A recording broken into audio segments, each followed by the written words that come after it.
মেঘলা দিনে লিখেছেন রবীন্দ্রনাথ ঠাকুর। রোজই থাকে সমস্ত দিন কাজ, আর চারিদিকে লোকজন। রোজই মনে হয় সেদিনকার কাজে, সেদিনকার আলাপে, সেদিনকার সব কথা দিনের শেষে বুঝি একেবারে শেষ করে দেওয়া হয়। ভিতরে কোন কথাটি যে বাকি রয়ে গেল তা বুঝে নেবার সময় পাওয়া যায় না। আজ সকালবেলা মেঘের স্তবকে স্তবকে আকাশের বুক ভরে উঠেছে।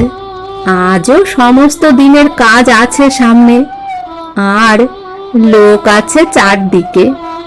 কিন্তু আজ মনে হচ্ছে ভিতরে যা কিছু আছে বাইরে তা সমস্ত শেষ করে দেওয়া যায় না। মানুষ সমুদ্র পার হলো, পর্বত ডিঙিয়ে গেল, পাতালপুরীতে সিঁধ কেটে মণিমাণিক চুরি করে আনলে, কিন্তু একজনের অন্তরের কথা আর একজনকে চুকিয়ে দিয়ে ফেলা এ কিছুতেই পারলে না।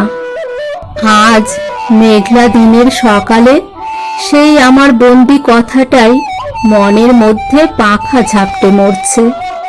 ভিতরের মানুষ বলছে, আমার চিরদিনের সেই আর একজনটি কোথায়, যে আমার হৃদয়ের শ্রাবণ মেঘকে ফতুর করে তার সকল বৃষ্টি কেড়ে নেবে।